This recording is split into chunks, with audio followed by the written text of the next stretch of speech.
tardes, ¿cómo están? Buenas tardes, doctor. Bien, profesor, muchas gracias. ¿Y usted? Bien, acá retomando las clases. Hoy día vamos a trabajar sobre fármacos usados en shock, ¿ya? Y fármacos electrolitos. Lo que le quería decir es que para el segundo examen van a hacerme un trabajo de investigación. El trabajo de investigación son sobre tratamiento y fármacos de paciente oncológico, ¿ya? Está ya puesto como como la 12ª sesión, ya está ¿cómo se llama? En la plataforma, para que lo vean, ¿ya? ¿Para cuándo es ese trabajo, profesor? Le estoy dando hasta el día sábado. Hasta el día ¿Hasta sábado. este sábado? Hasta este sábado 19, sí. ¿A mano o computadora? No, sí, en computadora tiene que ser bonito, ¿ya? Sí que lo pueden, hay algunos que pueden hacer en PowerPoint, también lo hacen, ¿ya? Los que puedan hacerlo en PowerPoint, los que puedan hacerlo como un trabajo de investigación todo con su regla, ¿no? Con su logo, con sus valores y todas esas cositas, ¿ya? También lo hacen, ¿ya? Ese sí tiene un puntaje. ¿Qué porcentaje va a ocupar eso de porcentaje en el examen, profe? Como un examen, de los 3 exámenes, uno de ellos. Profesor, ¿y si por ahora lo hago a mano, es la misma nota o tiene que ser tipeado?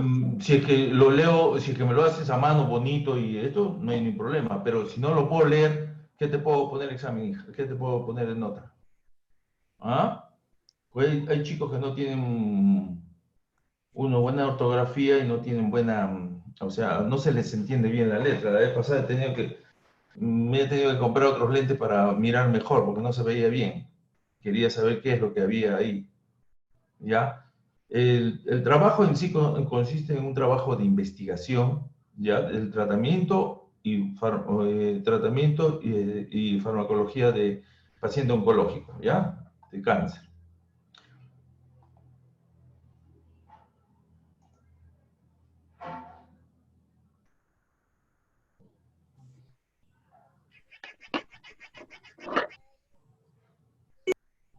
Ya.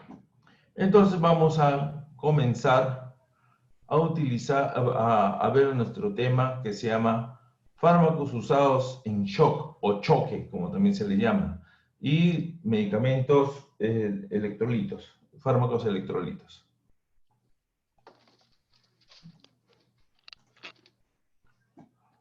Bien, entonces ustedes saben que cuando un paciente tiene algún problema, llámese de hemorragia, llámese de un infarto, llámese de un problema diabético, llámese de un problema de una conmoción o un ACV, siempre nosotros podemos decir que es un paciente que entra en shock, Y hay varios parámetros en los cuales nosotros podemos decir que es o no es un shock. ¿Ya? En shock es en inglés, el nombre es shock en inglés, y en castellano se llama choque. Choque, ¿ya? Igual que el apellido Choque, igualito es el apellido. Entonces, si nosotros vamos a hablar un poquito de una definición mesurada, una definición que lo están usando todos los grandes científicos como un estado patológico que es grave, realmente grave, ¿no?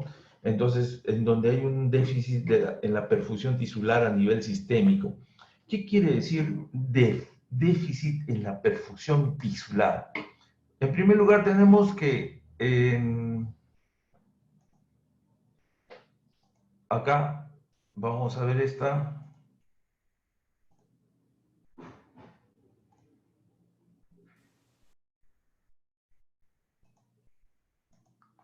Perfusión tisular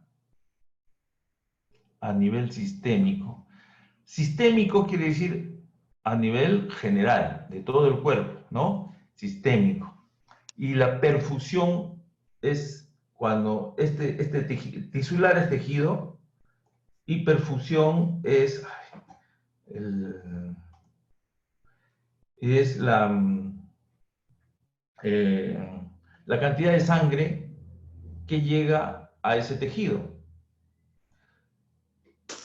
Entonces, cantidad de sangre, que es una perfusión a nivel de tejido, a nivel sistémico, o sea, de todo el organismo. Cuando hay un déficit de esto, a ese se llama shock, ¿ya? Entonces, hay una afectación de múltiples órganos, muchos de los órganos del cerebro, el mismo corazón, los pulmones, los riñones, ¿no? Tienen un problema múltiple. O sea, eso también se le llama, muchas veces, cuando son ya en viejitos, se llama el diagnóstico de síndrome multiorgánico, ¿no? Falla multiorgánica, ¿no? Entonces, hay una afección de muchos órganos y realmente cuando uno llega a esta definición de shock, muchas veces hay una alta mortalidad, ¿no?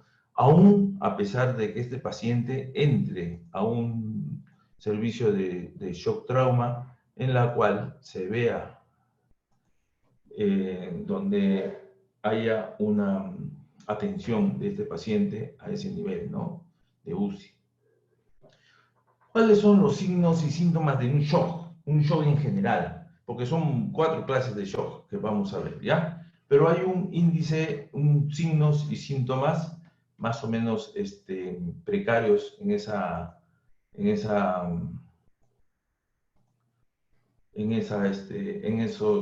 paciente con signos y síntomas de shock. Una de las primeras es hipotensión. Todo paciente va a llegar con una tensión arterial media que se saca, ¿no? Es menor de 70 o una presión sistólica menor de 90, ¿ya? En hipertensos, sobre todo, ¿no? Una disminución de la tensión arterial media a mayor de 40. Entonces, si nosotros encontramos un paciente que está entre 70, la máxima, y 40 o 50 la mínima, quiere decir, y este paciente normalmente tiene una presión normal, quiere decir que este paciente está en uno de los signos y es la hipotensión, ¿no? Entonces estamos diciendo que es un paciente en shock, ¿no? Ahora, el corazón y la resistencia vascular. El corazón es lo que va a contraerse, ¿no? Y la sistólica es la dificultad del paso de la sangre a través del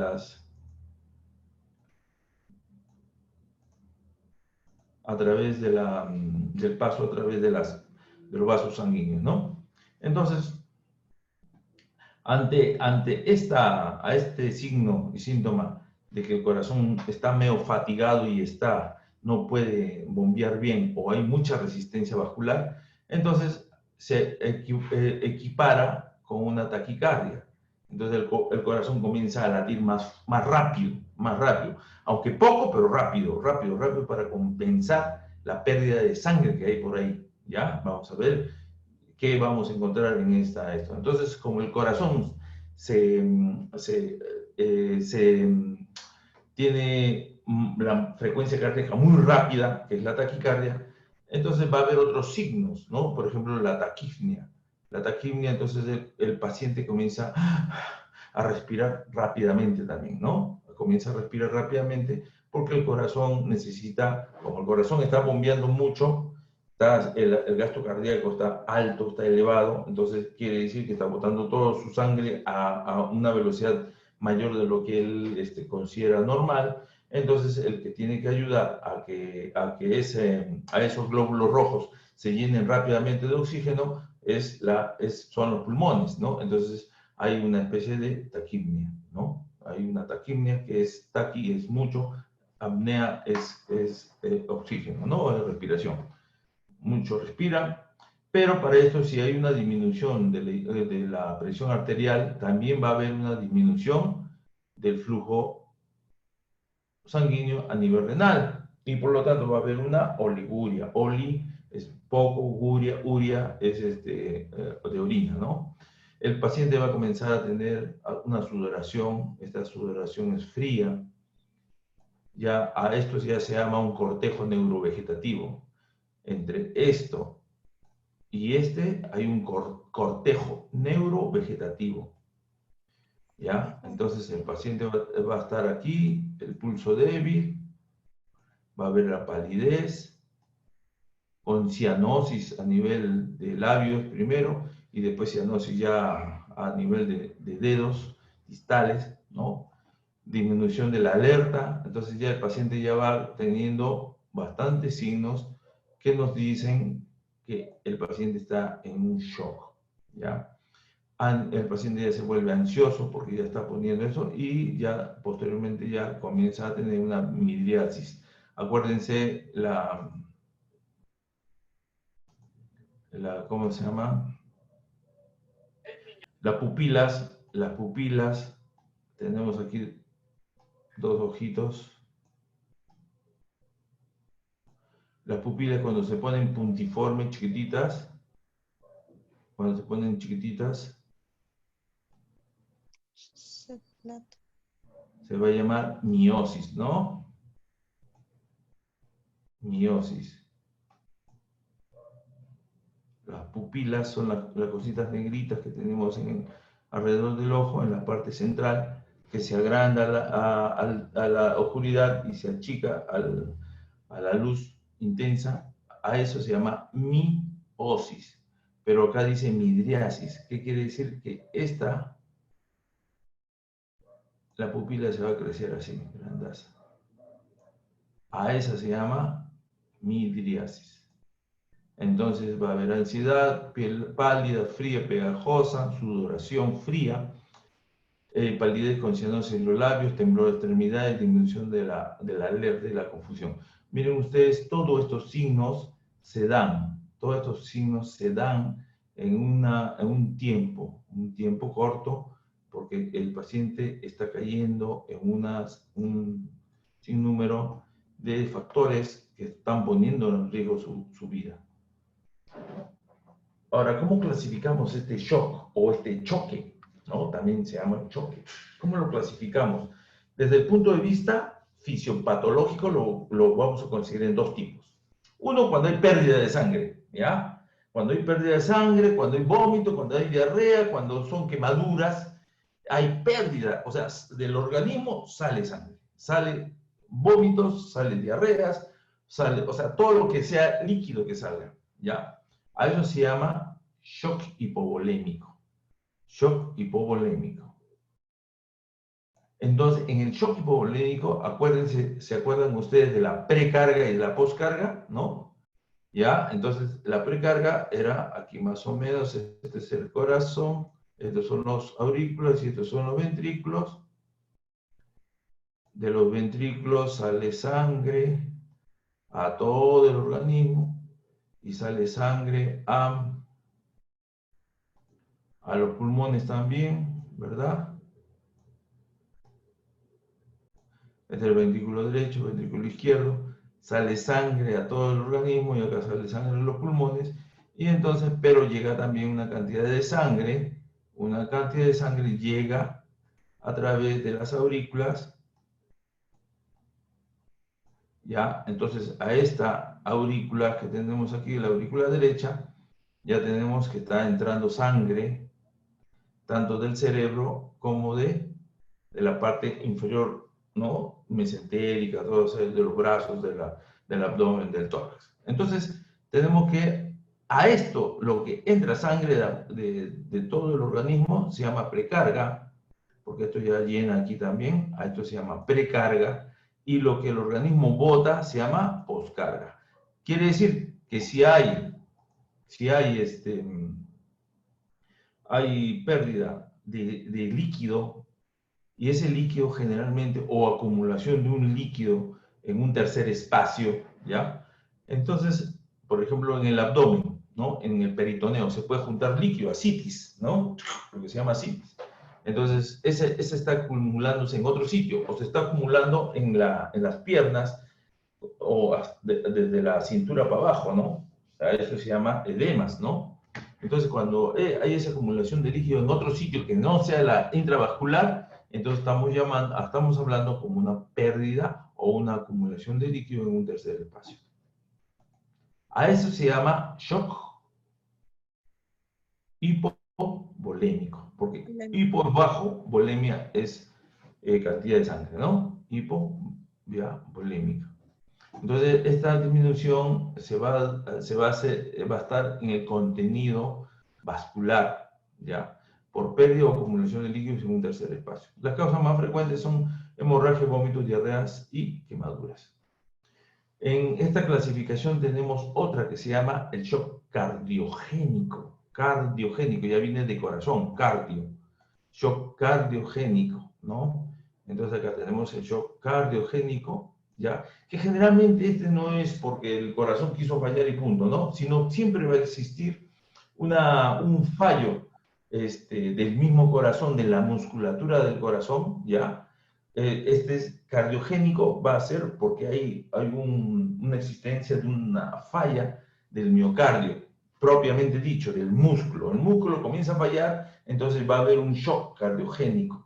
Falla de la bomba se llama eso, falla de la bomba, ¿no? Frecuentemente está dado ¿por quién? Por el infarto agudo de miocardio, una inflamación de los condrocitos o miocitos, que es la miocarditis, de los músculos, del músculo del corazón, insuficiencia de las válvulas, tanto las válvulas aórticas y las pulmonares, y las otras válvulas mitral y tricuspidia, y una serie de arritmias que también puede ser taquiarritmia o bradiarritmia, ¿no? A eso ya se llama shock cardiogénico, porque es el mismo corazón el que está fallando. Ya no es porque salió líquido, no, es porque el corazón está fallando por sí mismo, per se, así se llama, ¿no? Falla del corazón per se, falla del corazón por sí mismo, ¿no? Porque hay un infarto, una miocarditis, una insuficiencia valvular o una arritmia. En esto también tenemos que hay otro dentro de esta clasificación, tanto del shock cardiogénico, tenemos otro que es el obstructivo. Entonces, acá el miocardio era el que fallaba, el propio miocardio era el que fallaba. Pero acá hay un fallo del miocardio, pero no por propiamente, sino que hay factores externos que lo están haciendo que falle este corazón. Hay factores externos. Puede ser la cubierta del corazón, que se llama pericardio, esté lleno ¿cómo se llama?, de líquido, ¿no? Hay el pulmón que se llena de harto aire, porque una cuchillada de un paciente que la cuchilla, hay una apertura y el pulmón ¡pum!, se colapsa y se llena de aire, pero no en el pulmón, dentro del pulmón, sino fuera del pulmón, ¿no? Entonces, a eso comienzan ahí a perjudicar al miocardio. El miocardio no falla, pero como hay esas cosas externas, entonces el corazón como que se va obstruyendo, ¿no? Se va obstruyendo y se va taponeando también, ¿no? Su causa más frecuente es el tromboembolismo pulmonar. O sea, por ejemplo, hay un coágulo que ha salido de las varices de unas piernas, por ejemplo, y han ido hasta el pulmón, ¿no? Y en el pulmón obstruye varios vasos sanguíneos, y esos vasos sanguíneos ya no trabajan porque hay una especie de un infarto a nivel del pulmón. A eso se llama tromboembolia pulmonar, ¿no? Hay un trombo, una embolia, está dado en el pulmón. Esta es consecuencia que el corazón comienza a fallar. A eso, cuando falla el pulmón y cuando falla el corazón, entonces hay un problema cardiorrespiratorio, ¿no? Otro es el taponamiento cardíaco, ya les había dicho. Si el corazón, este corazoncito que ustedes ven acá, encima de este corazón hay una cubierta. Miren ustedes, acá hay una cubierta que se llama pericardio. Y ese pericardio se llena de líquido, muchas veces se ha llenado de líquido. Y al llenarse de líquido, entonces no deja que el corazón expanda. Y entonces está ahí nomás, ¿no? O hay pacientes que también son obesos, los gorditos, tienen así de grasa, y la grasa también se junta ahí en el corazón. Y el corazón que antes hacía esto, con toda tranquilidad, ahora ya no puede, a la justa, ¿no? Se hace insuficiente. Y como ya habíamos dicho, neumotórax atención, que cuando es líquido, cuando hay aire en los pulmones, esto presionan y presionan al corazón también, ¿no? ¿Ya? Entonces, hay otro más, el último, ya tenemos 3, acuérdense cuáles eran las terceras, uno era hipovolémico, ¿no? Otro era, ¿cómo?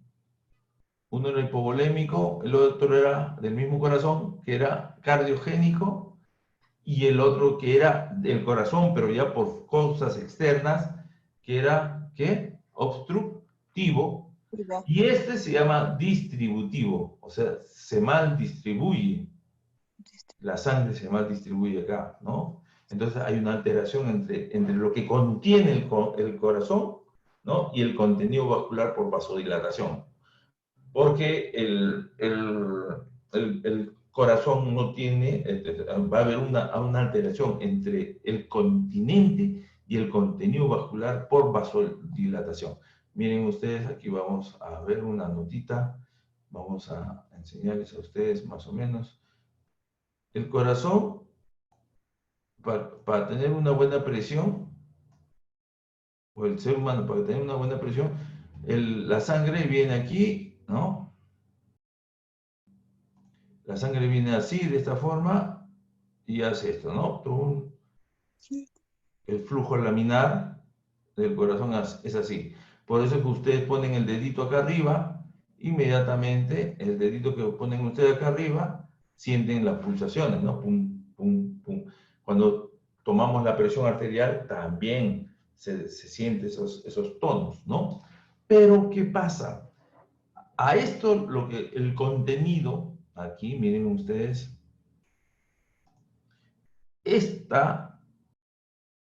esto, que es el vaso sanguíneo, se llama continente.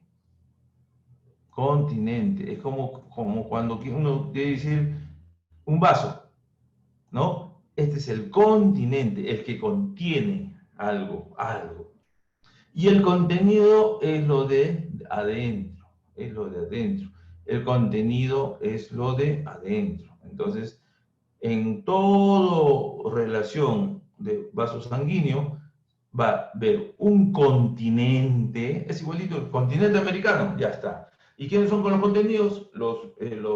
Las personas que viven dentro, ¿no? Entonces, igualito, el continente y el contenido, ¿ya? Entonces, aquí en el shock distributivo, o vasogénico, que se le llama también, hay una alteración entre este continente, la estructura que contiene, y el contenido. Y todo este continente contenido es a nivel vascular. Entonces va a haber una vasodilatación. ¿Qué quiere decir esto? Que este de acá se va a ser más grande.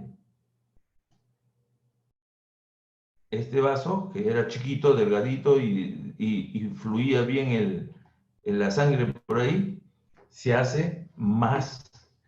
El continente se hace más grande, el continente.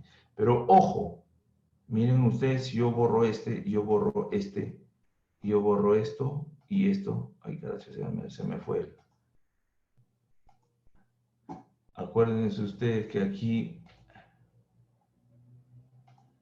aquí el contenido está aquí, ¿no? El continente es el vaso sanguíneo y el contenido es este de acá. Ahí ahora choca esto, choca contra las paredes, en donde nosotros decíamos, si le tomamos el pulso acá al paciente, si le tomamos aquí el pulso al paciente, ¿vamos a sentir? No vamos a sentir. ¿Por qué? Porque el vaso sanguíneo se ha agrandado, se ha dilatado. Y el agua que está, el líquido, el suero, o el plasma, o la sangre que está entrando a través de su contenido, de su continente, perdón, entonces no chocan y por lo tanto no hay una buena presión. Y al no haber una buena presión, entonces, ¿qué quiere decir? Que este líquido acá no va a salir por acá, no va a salir para irrigar este tejido de acá, ¿no? Okay. Aquí en este lado tenemos tejido, ¿ya? Tenemos tejido y nadie lo va, acá también tenemos tejido. Y si este líquido no pega a las paredes, entonces no va a haber salida de este líquido para irrigar esta zona. A esto se llama déficit, ¿ya? Déficit porque no están llegando a aquel tejido tisular, perfusión tisular. Déficit de perfusión tisular, lo que habíamos hablado más antes. Entonces, aquí ya tenemos otro cuento que se llama distributivo. Está mal distribuido, ¿ya? Causas más frecuentes son el shock séptico. El shock séptico es un shock por infecciones. Toda la clase de infecciones que pueden ser pulmonares, urinarias, puede ser también meningias, pueden ser gástricas también, ¿no? Toda clase de infecciones te pueden provocar un shock séptico cuando hay un shock distributivo. Shock anafiláctico. Yo le pongo a una paciente penicilina, si nunca le he hecho daño, y hoy día se viene a morir con penicilina. ¿Por qué? Porque he hecho un shock anafiláctico, ¿ya? Alergia a los medicamentos o alergias a las toxinas. El shock anafiláctico, tengan ustedes mucho cuidado en poner a un paciente que se haya... nosotros a veces nos confiamos, no, si el paciente ya le han puesto 50.000 veces la penicilina, no pasa nada, no es así, puede pasar. O sea, yo te puedo poner 1000 veces y a la 1001 le da este shock anafiláctico. Y cuando da este shock anafiláctico es por vasodilatación. Y esa vasodilatación se llama un shock distributivo o vasogénico, distributivo. Entonces, es casi parecido al primer shock que hemos visto que es hipovolémico. Ojo, lo que pasa es que en el hipovolémico miren ustedes aquí para darle a entender. Esta es una normal, ¿no? Es una normal. Va a haber, el vaso se va a agrandar, se va a dilatar. Y como había aquí un flujo de sangre, acá había un flujo de sangre que chocaba a estas paredes, ¿no? Chocaban estas paredes, ¿no? Y era normal. Ahora ya estas paredes ya no existen, porque se han agrandado esas paredes, se han dilatado. Entonces, al dilatarse ya no choca. Entonces, ahí hay una especie de que el contenido es menor que el continente, ¿no? El continente es más grande que el contenido. Entonces, acuérdense que en el shock hipovolémico también ocurría eso, pero acá no hay, acá la volemia está normal. En el shock hipovolémico, ¿qué ocurre en el shock hipovolémico? ¿No? Está normal,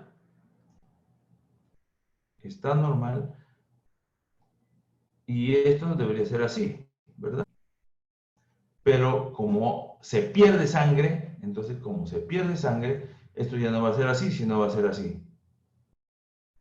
¿Se dan cuenta? Es casi parecido, pero la diferencia en este distributivo a este distributivo de que es el shock hipovolémico, es esto, que acá hay el contenido y el continente, hay una alteración entre estas dos. ¿Ya?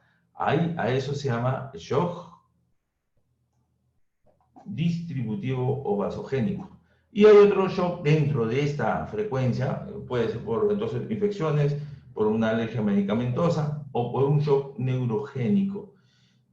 El paciente ha sufrido un accidente y se golpea la zona cervical o se golpea la zona lumbar y hay una fractura, entonces el paciente quedó ahí, ¿no? Hay un daño a la médula y al haber daño a la médula a nivel cerebral pueden provocar otros daños irreversibles y van a provocar estos shocks distributivos o vasogénicos. Acuérdense que ¿cómo se llama? El nervio, el décimo par nervioso, que es el vago, ese es el que se lastima y por lo tanto no va a haber una buena relación entre el continente y el contenido, ¿no? Otro de los casos también para un shock neurogénico es la anestesia, ¿no? Que el paciente muchas veces también puede tener shock. Miren ustedes, acá está todo lo que hemos hablado, el hipovolémico, o pérdida de líquido hemorrágico, el obstructivo, el cardiogénico o el shock neurogénico, anafiláctico, séptico, que se llama el distributivo, ¿no? Acá está el distributivo, el cardiogénico, el obstructivo y el hipovolémico. Siempre acá hay una disminución de la precarga, ustedes ya saben que es una precarga. Acá la obstrucción, hay un taponamiento pericárdico, también va a haber un gasto cardíaco bajo. El cardiogénico también hay una lesión, una necrosis miocárdica, es bomba, ¿ya? Y hay una disminución de la función sistólica. Y en el shock anafiláctico, séptico, neurogénico, que sería el distributivo, o vasogénico, hay una disfunción miocárdica, disminución de la resistencia vascular, y por lo tanto hay un gasto cardíaco alto normal y una mala distribución del flujo sanguíneo en la microcirculación, y todos estos, al final, todos me van a llevar, todo esto me va a llevar al shock. Entonces, acuérdense que hay una hipoxia tisular, o sea, acuérdense que no hay una buena perfusión tisular, está alterada, entonces la función celular también se altera, ¿no? Entonces, en el riñón va a bajar su filtración renal, no va a querer orinar, se va a obstruir porque no hay líquido, pero no hay líquido, ¿no? Y el organismo se llena de muchos desechos tóxicos, como la urea, por ejemplo, ¿no? El ácido úrico, que no se ha eliminado por el riñón, se acumula en el organismo y al acumularse en el organismo provoca ya encefalopatías, el paciente no puede hablar, no articula palabras, ya no está lúcido, no está orientado, ni en tiempo, ni en espacio, ni en persona. Hay un fracaso multiorgánico y este fracaso, que ya habíamos dicho, falla multiorgánica, puede conllevar a la muerte. Acá hay otro también, ¿no? Acá tenemos el distributivo, que es el séptico, el distributivo cardiogénico, pero es en mayor cantidad, dice. Signos de hipoperfusión en el cerebro, en la piel, en el riñón, ¿ya? Y en el corazón, taquicardia. Acá tenemos un shock distributivo, cómo se va distribuyendo mal. El distributivo es porque ya puede ser séptico, o puede ser por infecciones, o puede ser por problemas de tipo, habíamos hablado también del corazón, ¿no? Shock hipovolémico, no hay líquido dentro. El shock cardiogénico, falla el corazón porque ha habido un infarto, y el obstructivo porque fuera del corazón está alguien obstruyendo para que el corazón se dilate y se contraiga. Aquí vamos a ver también cómo utilizamos el hipovolémico, cardiogénico, obstructivo y distributivo, ¿no? Acuérdense que el distributivo, el obstructivo y el cardiogénico y el hipovolémico van a llevar a un shock, una lesión celular. Hay una alteración, hay una acidosis, va a haber una perfusión inefectiva. Aquí estamos hablando del gasto cardíaco y la resistencia vascular sistémica, ¿no? O sea, acuérdense que el gasto cardíaco lo lleva el corazón, y la vasculatura de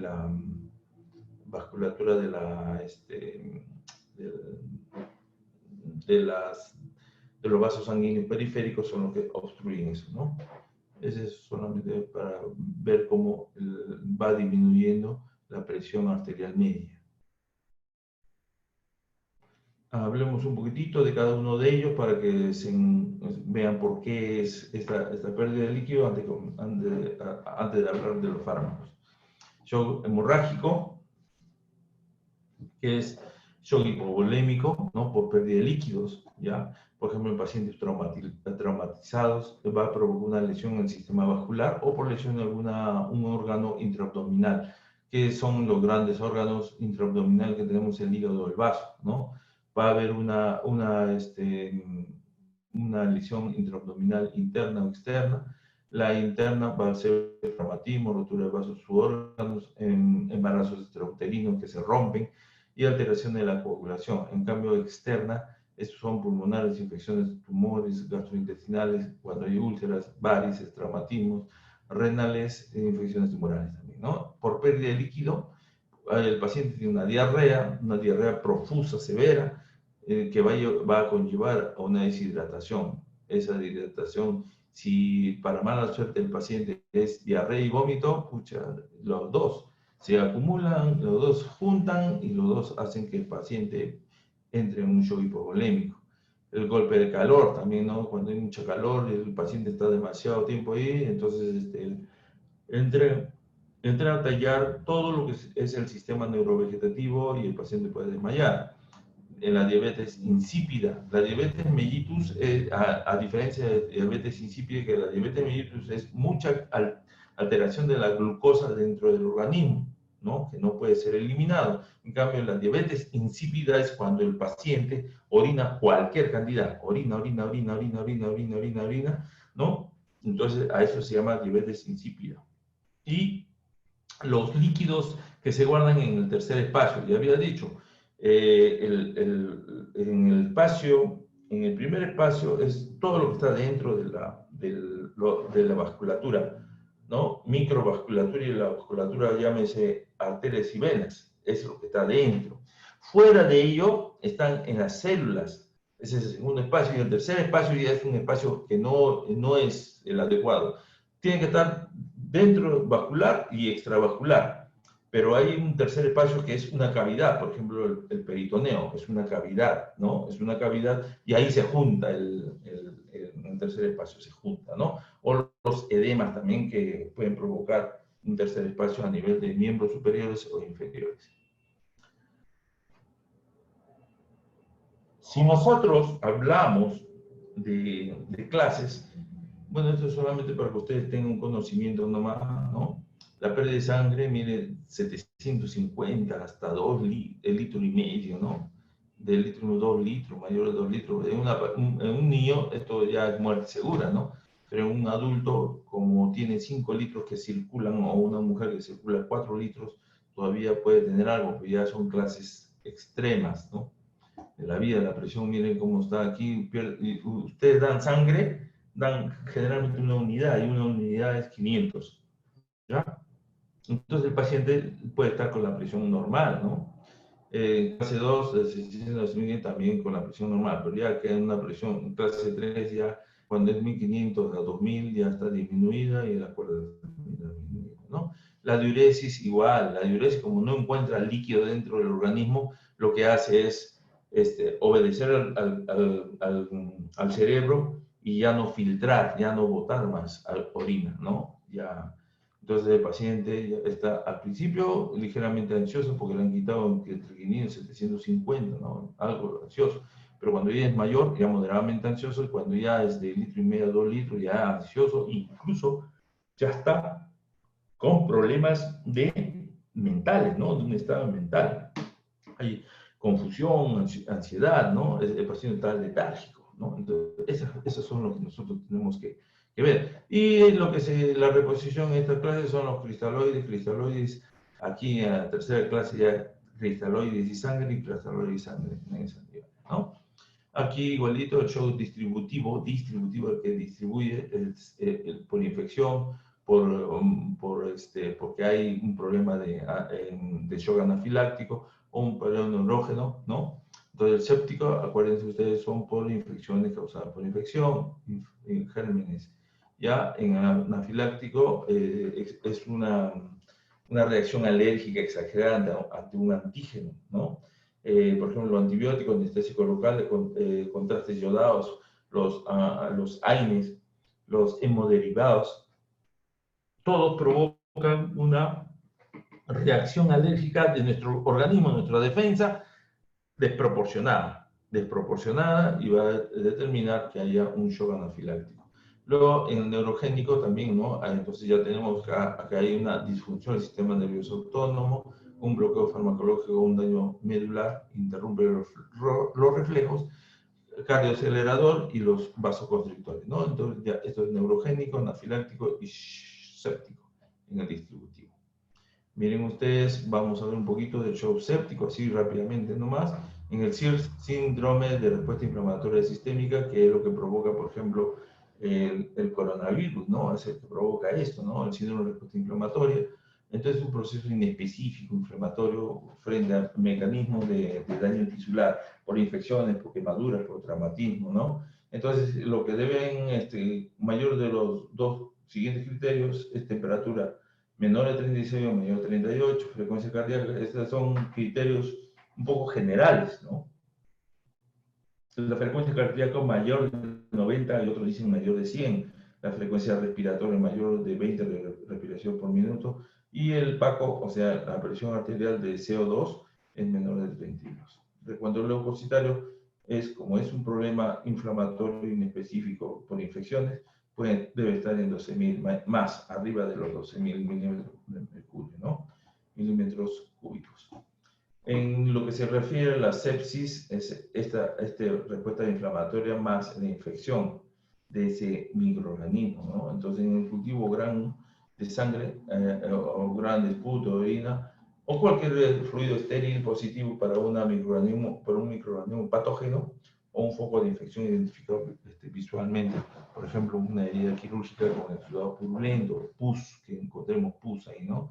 Y esto está dado por la Escherichia coli, la Klebsiella, el Proteus, la Pseudomonas, y el gran positivo, los estafilococos y el estreptococo, que son los grandes autores que siempre están en todas las infecciones, ¿ya? Puede haber una sepsis grave, o sea, una septicemia grave, cuando hay una falla de uno de estos órganos, ¿no? El shock es cuando hay un shock, puede ser un shock renal, respiratorio, hepático, ¿no? O acidosis metabólica persistente.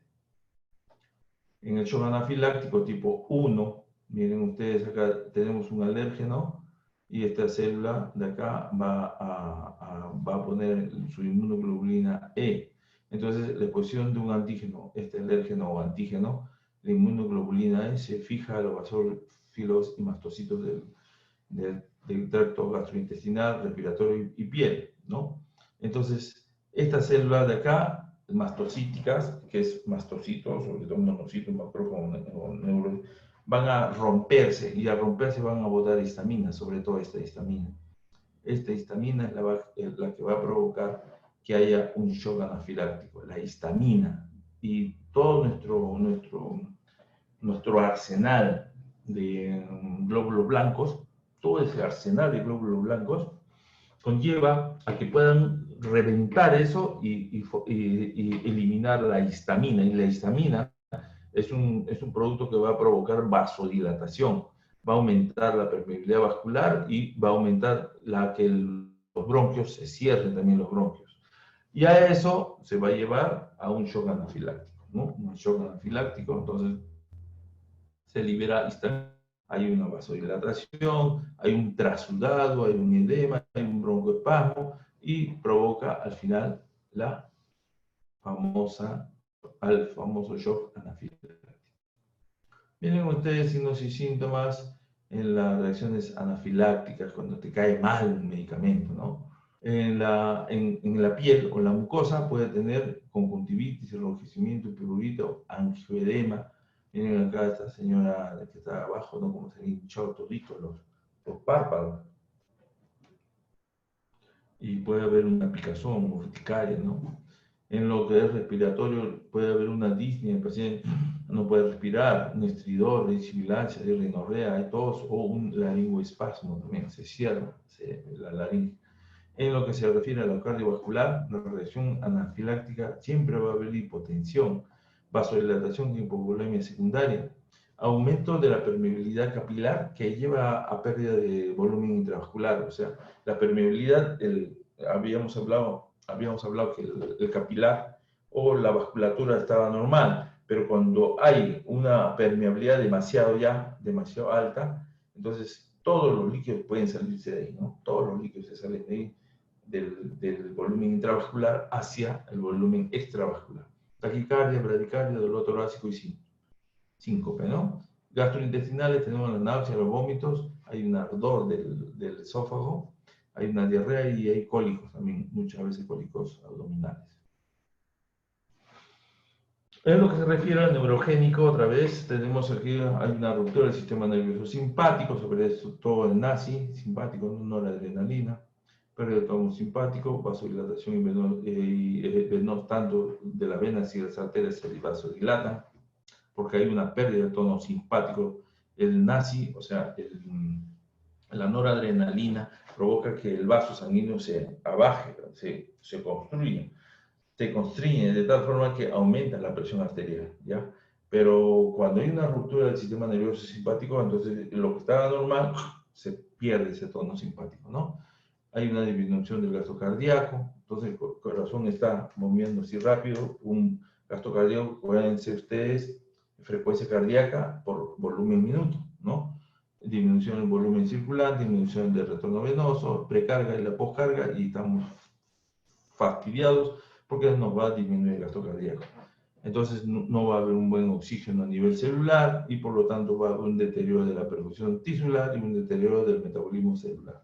Y con eso tenemos al paciente completamente destrozado porque no va a poder tener mayores formas de mejorar eso, a no ser con antibióticos, ¿no? En el shock cardiogénico, entonces en este shock se produce una intensa depresión de la capacidad sistólica del corazón, o sea, el corazón ya no puede hacer esto porque está lastimado el corazón, está lastimado, tiene una parte que se le está muriendo y por lo tanto no es adecuado el flujo sanguíneo que va a botar, ¿no? Que va a botar. ¿Ya? Entonces, ¿qué es lo que hace? Entonces va a haber una función que es defectuosa, esa función cardíaca, ¿no?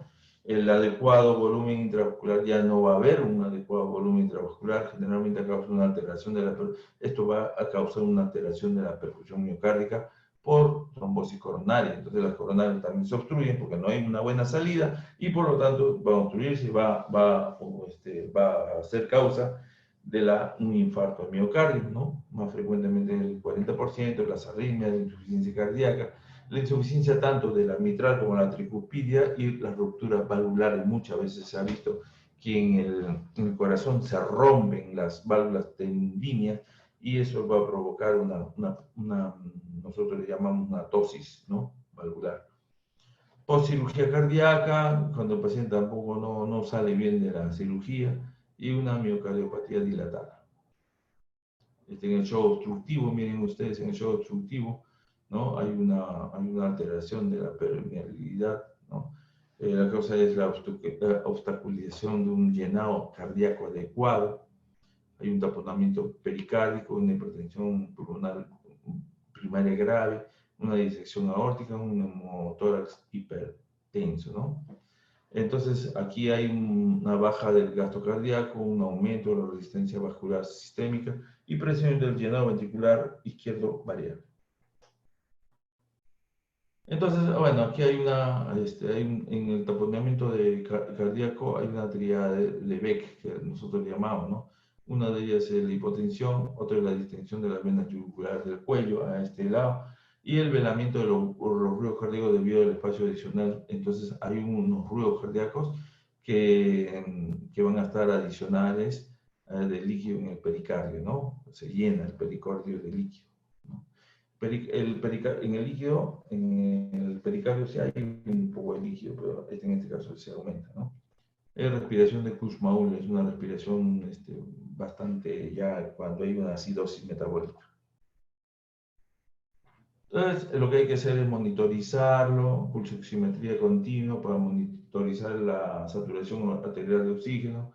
Otra medida puede ser la gasometría arterial, capnografía y la radiografía de tórax. En cuanto a los análisis, nosotros tenemos que utilizar los gases arteriales, la coagulación y el lactato sérico. Y en lo que se refiere a la hemodinámica, los primeros parámetros son siempre medir la frecuencia cardíaca y la presión arterial.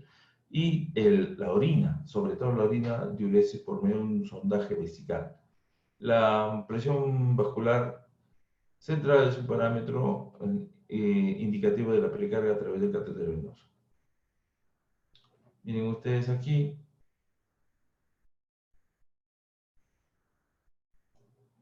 Tratamiento del shock. Entonces, lo que nosotros tenemos que hacer son urgencias, el ABC primario, Trendelenburg, paciente poner más la boca abajo que las piernas, ya reponer la volemia con cristaloides, una sonda vesical para ver cuánto está eliminando el líquido y tener que controlarlo en lo que ingresa y lo que bota, lo que ingresa y lo que bota, ¿no? Posición de Trendelenburg es para que el oxígeno llegue saturando al cerebro, ¿no? Y hay que reponer la sangre con cristaloides, ¿no? Para que haya una buena perfusión tisular. Se hace su rayos X de tórax y electrocardiograma. En UCI, ya cuando entra el paciente en UCI, ya lo monitorizan, van a agregar hemodinamia, su oximetría, presión arterial, frecuencia cardíaca, ¿no? Va a haber un soporte de ventilación mecánica para que a este soporte circulatorio se pueda reponer la volemia que corresponde, no con cristales, coloides o fueron con la adrenalina, dopamina o dobutamina, ¿no? Los cristales son solución salina, lactaterránea, y los coloides es albúmino y dextranos. Ya, muy bien.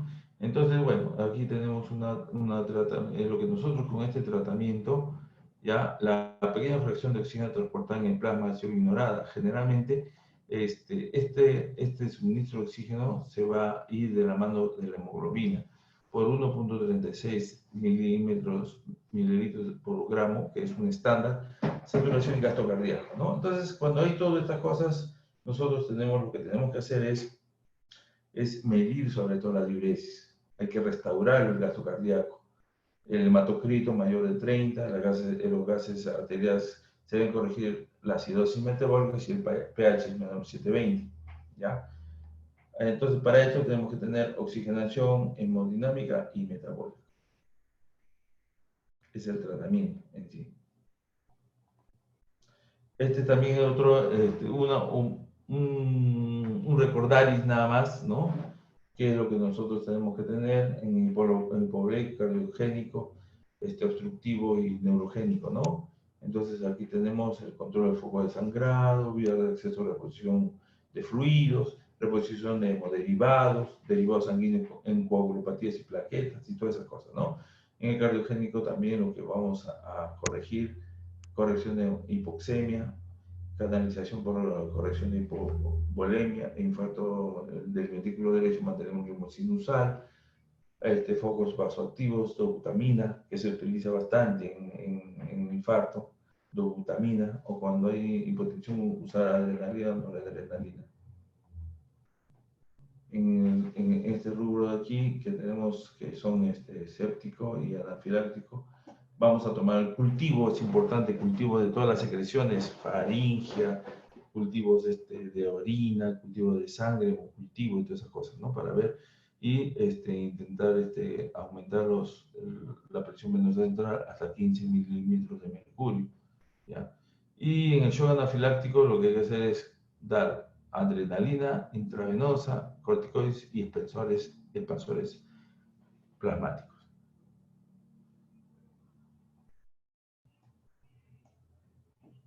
Bueno, hay unos fármacos vasoactivos que es la dobutamina y la dopamina. La dopamina va a aumentar la perfusión renal y la dobutamina aumenta el gasto cardíaco.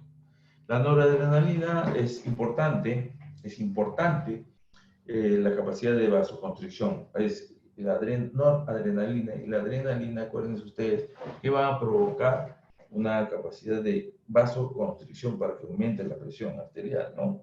Igualito la adrenalina. A dosis baja aumenta el gasto cardíaco y a dosis alta produce una vasoconstricción. Los inhibidores de la fosfodiesterasa 3 aumentan la contractilidad y el gasto cardíaco y una disminución de la resistencia periférica, ¿no? Y los vasodilatadores muy útiles en algunos casos de shock cardiogénico. Miren acá cómo se utilizan los cristaloides, los coloides, ¿no? Cristaloides y coloides y cuáles son las ventajas y desventajas de estas. Los cristaloides menos efectos secundarios tienen los cristaloides, ¿no? Solución salina, suelo fisiológico, ¿no? Lactato Ringer, subcristaloides, son menos no tienen mucho efecto secundario, son baratos, no son muy costosos y mayor disponibilidad también, ¿no?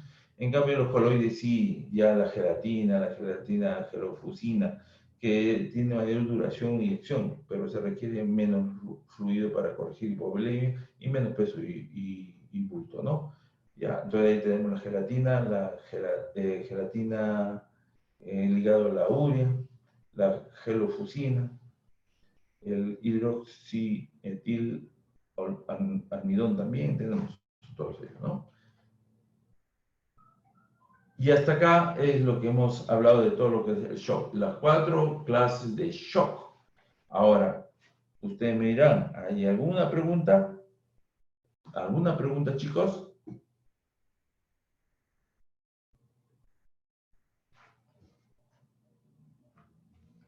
Dos minutos para que me hagan un par de preguntas. A ver, ¿quién se anima?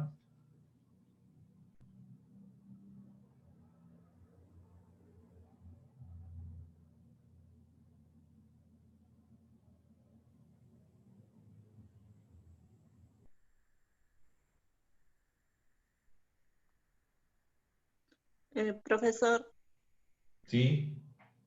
profesor, cuando hay un shock, por ejemplo, cuando se administra un medicamento que el paciente tal vez era alérgico o algo así, Ujú.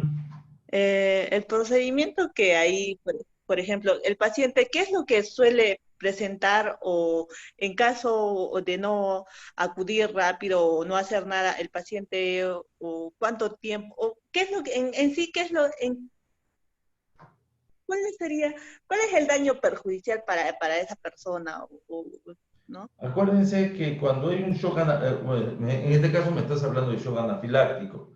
El shock anafiláctico lo que ocurre es que hay unas células, ¿ya? Dentro de los glóbulos blancos hay unas células, los mastocitos, ¿no? Las cebadas, todo eso, que tienen dentro de su interior, tienen células de histamina. Al haber este shock anafiláctico, estas células de histamina se destruyen y eliminan esa sustancia de histamina. Y la histamina lo que provoca es dilatar las arterias y las venas, vasodilatación. Y al haber vasodilatación, ¿qué había? El volumen está normal, ¿ya? El volumen está normal, pero al haber la dilatación, el contenido, acuérdense quién era el continente y quién es el contenido. El continente es el vaso y el contenido es el líquido. Por lo tanto, no va a haber una buena perfusión sanguínea, o sea, las células del organismo no van a estar, no van a tener ciertamente una buena perfusión y por lo tanto puede llegar a una falla orgánica múltiple y el paciente se puede morir, ¿no? Por hipotensión. Entonces, ¿cuáles son las cosas que tenemos que nosotros hacer? A un paciente con esa sintomatología y esa sinología, lo que hay que hacer es echarlo y piernas arriba y ponerle sus vasoactivos. ¿Qué vasoactivos tenemos? Acuérdense de la noradrenalina o la adrenalina. La adrenalina provocaba que los vasos sanguíneos se achiquen. ¿Pero qué tenemos? Histamina, ¿no? Tenemos histamina. Entonces tenemos que ponerle un antihistamínico. ¿Cómo qué? ¿Qué antihistamínico conocen ustedes? ¿Mm? ¿Conocen algún antihistamínico?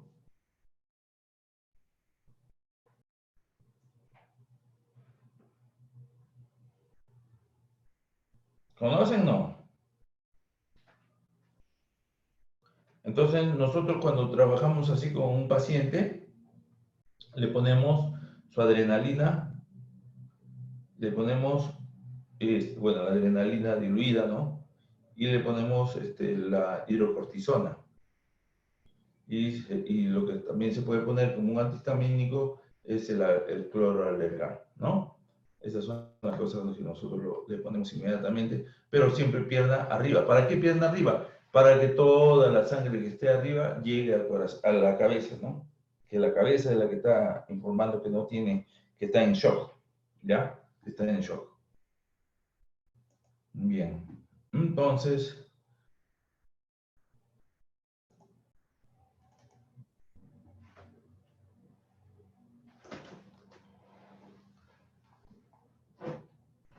pasamos a la segunda parte, que es electrolitos.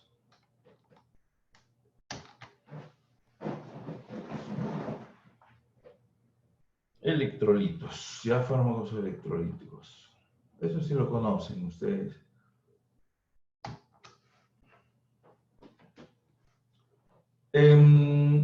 Los electrolitos en sí son sustancias pequeñas, cargadas eléctricamente con una alta capacidad de desintegrarse en iones, ¿no? Cuando están en una solución. Entonces nosotros le ponemos los cationes y los aniones, entonces el sodio y el potasio se juntan con lo que se llama el cloruro de sodio y el cloruro de potasio, se disuelven en una solución y generan estos iones, ¿no? Sodio, cloro y potasio, que son los tres principales que tenemos, aparte del magnesio y todas esas cosas, pero el sodio y el cloro son componentes de la sangre, acuérdense del suero, del plasma, ¿no? Y el potasio también es uno de los componentes en menor trazas. Estos iones, entonces, por razón de su polaridad, se rodean de moléculas de agua para proteger su carga y evitar la formación de moléculas neutras, ¿no? Más entendible es así. Los electrolitos van a participar en todos los procesos fisiológicos del organismo. Van a mantener el equilibrio, el complejo de equilibrio entre el medio interno y el medio, en el medio interno está el medio intracelular y el medio extracelular. Acá vamos a hablar, cuando hablamos nosotros de medio interno, acá tenemos una célula, otra célula, otra célula, otra célula que está bañado en este plasma, ¿no? O este suero. Entonces, ¿qué hay acá? Esto de acá ya está, lo vemos acá en rojo. Entonces, aquí hay una cantidad de cloro, sodio, potasio. Igual va a haber acá cloro, dentro de esto también va a haber cloro, sodio y potasio. ¿Qué ocurre aquí? Hay un desequilibrio. ¿Por qué? Porque este cloro y este sodio tienen que estar igualito, igualito, igualito, igualito, dentro que afuera. Tiene que haber la misma cantidad de potasio adentro que afuera. A eso se llama un equilibrio del medio interno. Equilibrio del medio interno. Entonces, este equilibrio del medio interno se viene así. Y esto es lo que vamos a encontrar en nuestro medio interno. En todo lo que están en sus células, la célula pavimental, la célula del cerebro, la célula del corazón, la célula del riñón, en todas las células, aquí en este caso, óseas también, ¿no? Entonces, todos estos casos vamos a tener nosotros que hay un medio interno. Y ese medio interno está catalogado por las células con su complejo del medio intracelular, o sea, dentro de la célula, y su complejo extracelular, fuera de la célula, ¿ya? Cuando se altera esto, porque acá hay dos potasios, afuera también tiene que haber dos potasios. Acá hay dos cloros, no. Entonces, cuando uno elimina la sangre, mucha sangre, o en su efecto vómitos o diarreas, entonces los principales, los que van a salir rapidísimo son estos. El sodio, cloro, el potasio van a salir por las heces o por los vómitos. Y detrás del cloro, sodio y potasio, como si fueran enamorados, va a salir siempre el agua. El agua se va al sodio y potasio, el agua también se va detrás del sodio. Siempre donde hay una eliminación de sodio, el agua va a correr detrás de él. ¿Se encuentra? Entonces el plasma sanguíneo no va a tener una buena cantidad y va a haber, ¿no? Entonces va a haber problemas dentro del líquido celular, ¿no? Va a haber problemas.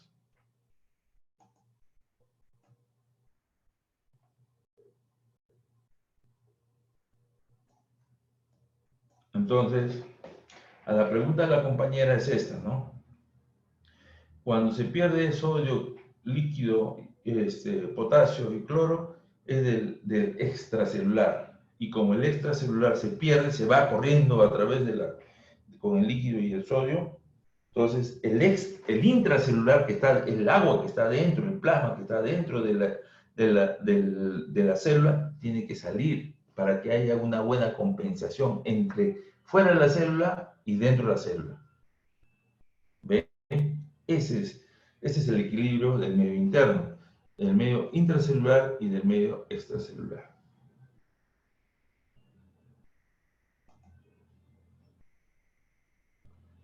Entonces, todas las formas de vida superiores requieren un balance de electrolitos, cloro, sodio, potasio, ¿no? Tanto dentro como fuera de la célula. Entonces, hay un gradiente osmótico preciso de electrolitos que es muy importante, ¿no? Y estos gradientes van a afectar y van a regular la hidratación del cuerpo. Van a regular o van a hidratar el pH de la sangre y son críticos para las funciones de los nervios y los músculos e imprescindibles para llevar a cabo la respiración.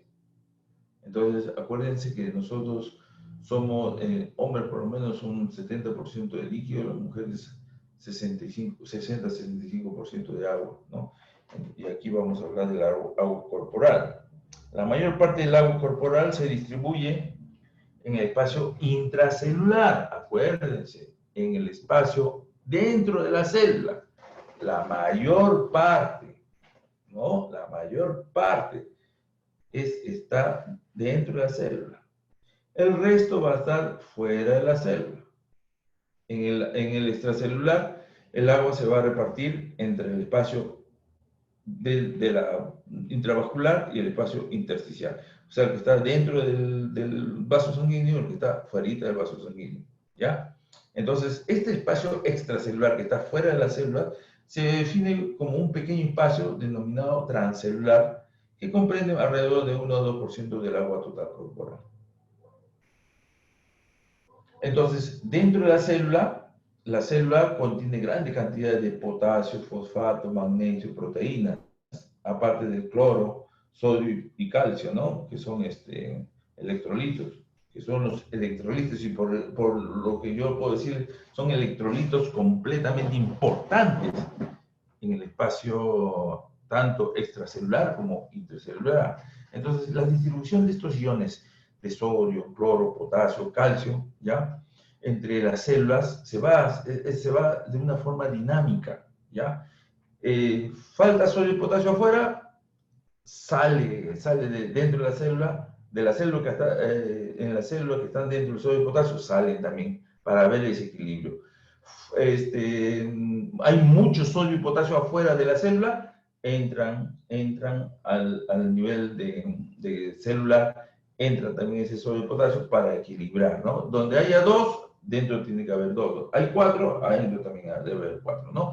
Y ese es un transporte activo, ¿no? Puede ser un transporte activo o puede ser un transporte pasivo a través de las membranas celulares, que así se da, ¿no? Entonces, hay un desplazamiento del agua entre estos espacios intracelular y extracelular, ¿no? Entonces, ¿quién media este transporte de adentro a afuera o de afuera hacia adentro? La concentración osmótica ya de solutos activos a cada lado de la membrana, ¿no? Entonces, acá hay una membrana, miren ustedes en este dibujito que está acá, aquí, en este dibujito de acá, tenemos solutos, líquido y solutos. Los puntitos son solutos. Si nosotros ponemos una membrana semipermeable, ¿no? Los solutos jalan más líquido. Los solutos van a jalar más líquido. ¿Ya? Y esta es una solución hipertónica, por ejemplo. Hipertónica quiere decir que tiene más solutos, más sodio, más cloro, más potasio. ¿Ya? Entonces, y como ya les he dicho, donde vaya la sal, va el agua, ¿no? Entonces, aquí vamos a encontrar más sal, aquí poca sal, entonces todo el líquido se va a ir acá, en esta zona. ¿Se dan cuenta? ¿Ya? ¿Y para qué? Supongamos que acá tenemos un vaso de agua pura acá en este lado y un vaso de agua con sal acá. Lo que pasa es que siempre el organismo es así. El agua se traspasa esto para diluir a ese sodio. ¿Se dan cuenta? Para diluirlo. A eso se llama osmolalidad. La medida del número total de solutos en una solución se llama osmolalidad, ¿no? Ya, esta relaciona directamente con la concentración molar, o sea, la concentración de cantidad de solutos que hay acá, ¿no? Y con el número de partículas que se disocian en dicha solución. Bueno, lo único que a mí me gustaría que ustedes sepan que esta así como está en estas circunstancias, acá, en estas circunstancias, ¿no? De una membrana semipermeable que se da mucho en nuestro organismo, las membranas semipermeables, permeables, isotónicas, hipertónicas, ¿no? Siempre va a haber una membrana que puede ser la membrana celular y a través de esa membrana celular va a pasar, ¿no? Las principales determinantes, a eso se llama osmolalidad, ¿ya? Entonces, la principal, el ion que va a determinar esta osmolalidad es el sodio, Igualito, ¿no? Entonces, acá para que ustedes sepan que a través de la membrana hay una difusión simple, ¿no? Entonces, se disuelve en la bicapa y se pasa por el otro lado. Difusión facilitada, es un proceso operado por proteínas de la membrana. Hay proteínas acá en la membrana, donde estas se unen a la molécula de transporte y se lo llevan de un lado para otro. ¿No? Simple, facilitada, y otra que es utiliza bomba de protones, sodio y protones, ¿no? Ya, esas bombas ya tienen que utilizar ATP, tienen que utilizar energía. En cambio, esta difusión simple no hay energía. En esta todavía sí hay un poco de energía, pero en la otra hay mucho más energía. ¿Cuáles son las causas de desequilibrio electrolítico? ¿Por qué hay un desequilibrio de los electrolitos? Uno, por pérdida de fluidos corporales, por periodos prolongados como vómitos, diarrea o sudoración. ¿Ve? Vómitos, diarrea y sudoración. Acuérdense, vómitos, en el estómago tenemos cloro. Botamos cloro. Por la diarrea tenemos potasio y sodio. Botamos sodio, potasio y se va el agua también detrás. Y la sudoración es sodio también, ¿no? La sudoración de una perfusión, mucha sudoración, hay un desequilibrio electrolítico, sobre todo en los espasmos de calor, ¿no? Cuando hay cuando el paciente está muy acalorado, también comienza a sudar mucho y pierde conocimiento. Hay una mala absorción de estos trastornos, de estos iones, trastornos hormonales o enfermedades renales también. Entonces sabemos que el agua es un solvente natural para los iones minerales y otras sustancias, el líquido, ¿no? El agua. Entre nosotros estamos entre 60 y 65% constituido del agua, a excepción del hueso y los dientes, todos los demás componentes tienen buena cantidad de agua, mayor cantidad de agua, ¿ya? Entonces, este agua sirve para la actividad metabólica, acuérdense, metabólica de transformación, ya que estos procesos fisiológicos que producen exclusivamente en un medio acuoso, ¿no? Entonces también estas moléculas de agua participan en muchas reacciones enzimáticas de las células y se pueden formar como resultado de los procesos metabólicos también, ¿no? Funciones y alteraciones de los electrolitos en el organismo. Funciones y alteraciones de los electrolitos en el organismo. Ya tenemos acá el potasio, ya habíamos hablado del sodio, ¿no? ¿Qué ocurre cuando hay mucho potasio o hay poco potasio? Entonces, el potasio debe tener en la concentración, en el compartimiento intracelular, puede variar mucho o permanecer en límites que no resultan tóxicos, ¿no? Como el nivel de potasio en sangre afecta todos los tipos de actividad neuromuscular, ojo, el nivel de potasio en sangre afecta a todos los tipos de actividades neuromusculares, tanto un exceso como un déficit puede afectar el miocardio, dando lugar a arritmias. El potasio, cuando se le pone mucho potasio a un paciente, incluso hasta puede tener un paro cardíaco, eso generalmente en diástole, sístole, diástole, sístole, diástole, en diástole hacen paro cuando hay mucho exceso de potasio. A eso se llama hiperpotasemia, ¿no? Entonces, el potasio está muy acumulado en el torrente sanguíneo, ¿ya? Entonces, una de las principales causas del exceso del potasio lo constituyen las enfermedades renales, en las que el potasio no puede eliminarse adecuadamente. Entonces, los riñones producen esas enfermedades, ¿no? En el exceso de potasio, por no ser eliminado por el riñón. Acá tenemos, en cambio, al revés, el déficit de potasio.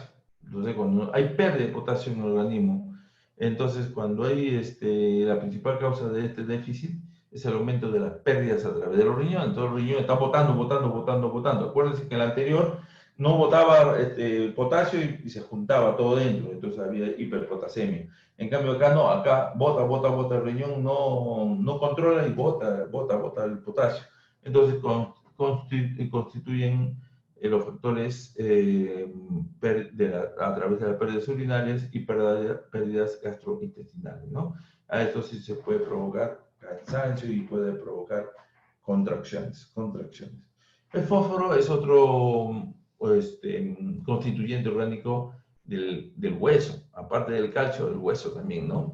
En las células forma parte de muchas sustancias necesarias para la vida, por los fosfolípidos. Los fosfolípidos están alrededor de todas las células. Las fosfoproteínas, los ácidos nucleicos, son segundos mensajeros hormonales, monofosfato cíclico de la adenosina, guanina, y el regulador de la liberación de oxígeno a partir de la hemoglobina, ¿no? La hemoglobina tiene un liberador que es el fósforo, ¿ya? En cambio, cuando los cambios de la ingesta de fósforo en un adulto normal tiene efectos importantes para el metabolismo del calcio. Fósforo con calcio caminan juntos.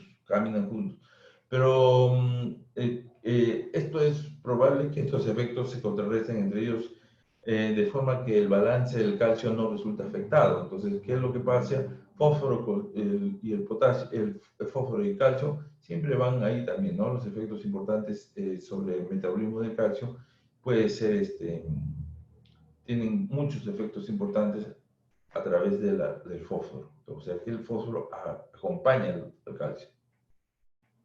Cuando hay poco fósforo, entonces vamos a tener los niveles de fósforo inorgánico niveles bajos. Y va a haber una disfunción o daño renal, problemas renal, problemas endocrinos, como por ejemplo la paratiroides detrás de la tiroides, va a haber dificultad para respirar, no puede respirar bien, va a haber confusión, irritabilidad o coma. Y al final mucha gente habla también que hay un dolor óseo, ¿no? Un dolor óseo. Pero eso es cuando falta, ¿no? Falta el fósforo. Pero cuando hay demasiado, ¿no? Cuando hay una incapacidad de los riñones para eliminar el fosfato, entonces se produce algunos signos y síntomas como problemas de la respiración. El paciente va a tener acidosis respiratoria, acuérdense, acidosis respiratoria. Va a haber daños musculares, náuseas que afectan la capacidad para comer. A esto llegamos a la reina de los iones, que es el sodio. Es el componente fundamental de la solución salina extracelular. Entonces, cuando nosotros combinamos sodio con cloruro en agua, constituyen una solución salina, cloruro de sodio. ¿Se acuerdan? Los balances pueden desequilibrarse independientemente uno del otro, ¿no? Si hay mucho sodio, cuando existe demasiada cantidad de sodio, entonces, ¿qué ocurre? Que hay mayor retención de líquidos, se encuentra, mayor retención de líquidos. Pero cuando hay muy poca cantidad de sodio en la sangre, que habitualmente está producido por sudoración excesiva, pérdida gastrointestinales o administración de diuréticos. En cambio, el calcio es responsable, ustedes saben, de las funciones estructurales del esqueleto y de los tejidos blandos. y de funciones de regulación, o sea, regulan también la transmisión neuromuscular en estímulos químicos y eléctricos, ¿no? Entonces, cuando tenemos que, ¿cuál es la función fisiológica del calcio? Es muy importante para la supervivencia en caso de déficit alimentaria, el hueso proporciona una fuente vital y fácilmente accesible de calcio. O sea, cuando hay un déficit de alimentos, el hueso nos proporciona calcio. Acá hay una hipercalemia, mucho calcio. ¿Cuáles son las alteraciones por alteración metabólicas de la tiroides, paratiroides sobre todo, ¿no? Miren, todo es acá, cuando hay alteraciones cuando hay alteraciones metabólicas del calcio, es porque hay hiperparatiroidismo, hay un tumor en la parótida, hay enfermedades renales en las que el calcio no puede eliminarse adecuadamente. Esas son las alteraciones metabólicas en la hipercalcemia. ¿Cuáles son los signos y síntomas? Signos y síntomas: dolor muscular, la piel está flácida, no hay dolores profundos en huesos y partes blandas. Los cálculos renales a causa de la eliminación de concentración elevada de calcio a través del parénquima, ¿no? Se forman cálculos a partir del calcio, ¿no? Acuérdense ustedes cuando alguien ingesta, ¿no? Alguien trae a la boca calcio, el calcio que entra al organismo se va a distribuir a todo sitio. Se distribuye a los ojos, al corazón, al riñón, se distribuye al cerebro, se distribuye a los oídos, todo, ¿no? Entonces, ¿qué es lo que pasa? Que si nosotros no damos a conocer que para que ese calcio se distribuya a todo sitio, entonces nosotros utilizamos el fijador de calcio, porque el calcio realmente debería estar solamente en el hueso, ¿no? En la gran mayoría en el sistema óseo. Entonces fijamos el calcio y lo derivamos con el fijador de calcio, a través de él lo llevamos al hueso, ¿no? Entonces, para mantener una buena cantidad de calcio en el hueso. Entonces, en cambio, si se da al revés, ¿no? Si se da al revés, vamos a tener contracturas musculares, vamos a tener tetania, vamos a tener convulsiones debido a cambios en la excitabilidad neuromuscular, ¿ya? Porque el calcio, parece mentira, como generalmente las fibras nerviosas parcialmente cargadas dan lugar a la transmisión de impulsos repetidos, o sea, el calcio nos ayuda para eso. Y cuando hay poco, no hay, está incontrolado eso, ¿no? Entonces va a debilitar la fuerza de la concentración tanto del corazón, como puede observarse hemorragias, y cuando es extremadamente bajo también puede aparecer alteraciones en la coagulación. Fíjense ustedes, alteraciones en coagulación por calcio. Calcio, mucho calcio hace daño, poco calcio también hace daño, ¿ya? En el equilibrio, tenemos que estar en el equilibrio. Cloro, el cloro es otro. Acuérdense que tenemos el cloro cuando vomitamos mucho, botamos cloro, ¿no? O cuando no tomamos cloro también, ¿no?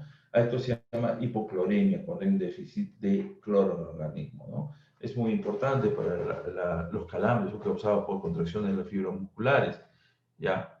Hay un corte transversal del músculo normal aquí, en la que nos habla que hay el trabajo de la miosina y lactina es esta, ¿no? Pero cuando hay falta de cloro, entonces se pone tetánico, ¿no? Se pone como un calambre, ¿no? Que son contracciones de la musculatura, y eso no sale de ahí nomás, ¿no? Y eso muchas veces lo hemos visto por falta de cloro, ¿ya? Y el potasio también, cloro y el potasio. Entonces, él recomienda muchas veces que se tome se coma su plátano, y con eso mejora esta calidad ¿cómo se llama?, de falta de cloro. En cambio, en el exceso de cloro, la acidosis puede relacionarse con una retención o aporte excesivo de iones de cloruro. Entonces, mucho cloro también no es bueno, por lo que puede provocar una retención o aporte excesivo de iones cloruro, y lo que va a provocar son es acidosis, acidosis. Por último, hemos visto cada uno de los electrolitos, ¿verdad? Con las funciones que cumplen en el organismo, para lo cual es necesario mantener un correcto balance entre estos iones. Acuérdense, los iones sodio, cloro, potasio, calcio, magnesio, fósforo, ¿ya? ¿Por qué? Porque en el medio intracelular y en el medio extracelular, los dos están en equilibrio. Junto con el agua, los dos están en equilibrio, ¿no? Entonces, al haber un correcto equilibrio, entonces el metabolismo trabaja bien, tanto el metabolismo intracelular como el metabolismo extracelular, ¿ya? Pero si no hubiera un correcto equilibrio entre esta intracelular y extracelular, que es el medio interno, a eso se llama medio interno, podrían causar alteraciones en sus funciones y por lo tanto muchas veces va a ocasionar la presencia de enfermedades. Y eso es lo que nosotros tenemos que evitar por desequilibrio de los electrolitos. Hasta acá nomás, chicos. Entonces,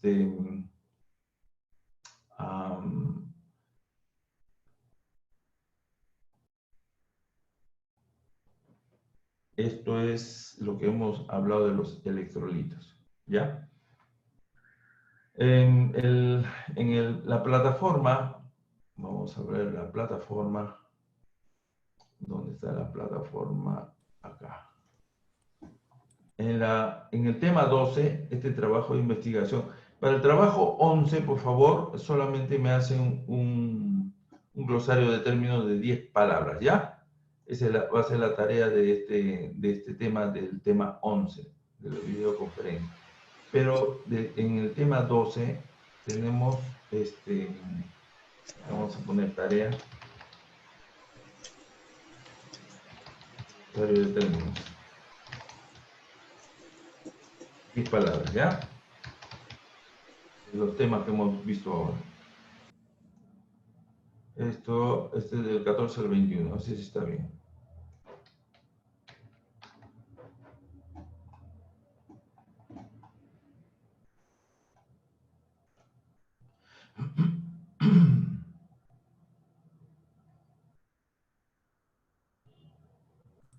En el Profe, tema buenas 2, tardes. aló, ¿sí? Buenas tardes, profe. El trabajo de investigación dice que lo vamos a mandar a la plataforma, ¿no? Porque ahí estoy revisando y dice mandar al correo. Sí, es que tengo que, no sé si es que se puede, ingresa a la plataforma, no hay ningún problema. Yo acá lo estoy poniendo, ¿ya?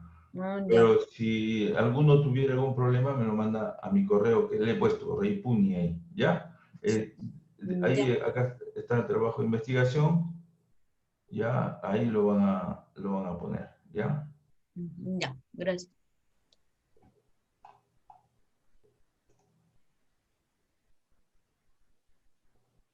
¿Alguna otra pregunta, chicos? Sí, profesor, buenas tardes, disculpe. Sobre el trabajo de investigación, ¿podría explicarlo un poco mejor? Como que mi red no estaba buena y no lo escuché bien, por favor. No se escuchó bien. ¿Has abierto qué dice el trabajo de investigación?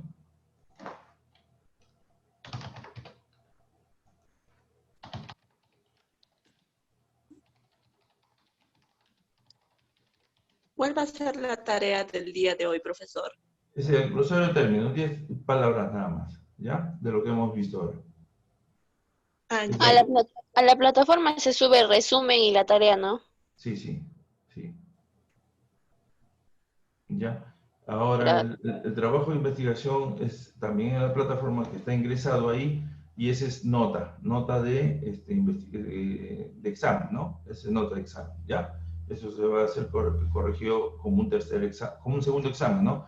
El primero lo hemos dado, el segundo lo estamos dando y el tercero lo damos la próxima semana, ¿no? ¿Ya? Sí, Ujú. O sea, el examen va a ser este trabajo, profesor. El segundo va a examen, ser sí. el El trabajo segundo que nos de la otra faltaba. vez. Sí, el segundo que nos faltaba es lo que estamos viendo ahora, ¿verdad? El segundo es el de oncología, ¿no? Ya, fármacos, tratamiento y fármacos utilizados en pacientes con cáncer, ¿ya? Todo lo que tenga cáncer ahí lo meten en ese trabajo de investigación para yo leerlo uno a uno, ¿ya? Si pueden en PPT, también pueden ponerlo en PPT, ¿ya? En PowerPoint. Algunos que puedan. Los que no puedan, en un trabajo así, ¿cómo se llama? De investigación común y corriente, ¿ya? Profesor, ¿va a ser como una profesor. monografía? No logro entender, ¿Qué? profesor. ¿Va a ser qué? ¿Va a ser como una monografía? Una monografía, sí. Incluidos los dibujos. Claro, o sea, todo lo que va... si lo hacen en monografía y en PPT, también lo hacen, en PDF también lo hacen, en todas las formas vale, ¿ya? Hay unos chicos que quieren hacer a mano también lo hacen, pero por favor, si lo hacen a mano, lo hacen con letra script, ya con letra imprenta, porque si no, van a tener muchos problemas a la hora de leerlo, ¿ya? Me fatigo mucho cuando no puedo leer algo. ¿Ya? ¿Algo más, chicos? Profesor, no lo logro entender, es que mi señal está como que le escucho entrecortado. Quería preguntarle, ¿nos está dejando otro trabajo más de investigación aparte de lo que nos dejó la semana anterior? Solo los glosarios. Sí, solamente Solo el estoy dando glosario es de glosario hoy. para que no se aturdan mucho. Lo que sí quiero, acuérdense que no tenemos un segundo examen. Ese segundo examen es el que va a el trabajo de investigación que le estoy dando acá sobre cáncer. Ese va a reemplazar al segundo examen. Me dejo entender ahora sí, ¿verdad? O sea, de que no va a haber examen como antes, sino que el examen que va a haber ahora es de trabajo de investigación que vamos a tener. Tenemos Es El tres del, exámenes. es del segundo examen. examen. Sí, el primer examen ya lo hemos dado. El segundo Claro, examen no hemos dado, que es este trabajo de investigación. sí, Y el tercer examen ya normal. viene después. Sí. Disculpe, profesor, entonces, ¿el trabajo que vamos a realizar se va a exponer o solo se va a hacer? No, solamente me lo van a presentar nomás. Yo lo voy a leer. Ya. ¿Ya? Y si alguien quisiera, bueno, mejorar su nota, también me lo puedes poner, ¿no? Me lo puedes poner. En 10 minutos me lo tendría que poner. 10 o 15 minutos. Yo sí Pero, quiero exponer, profesor. pero me contento con que me lo manden para yo poder leerlos. ¿Ya? Gracias. Ya. Muy bien, chicos. Entonces me voy a seguir haciendo mis labores, ¿ya? Nos vemos. Ok, Chao, profesor. cuídense. Hasta luego, profesor. Hasta luego, compañeros. Ya, chao, compañeros. Chao, nos vemos.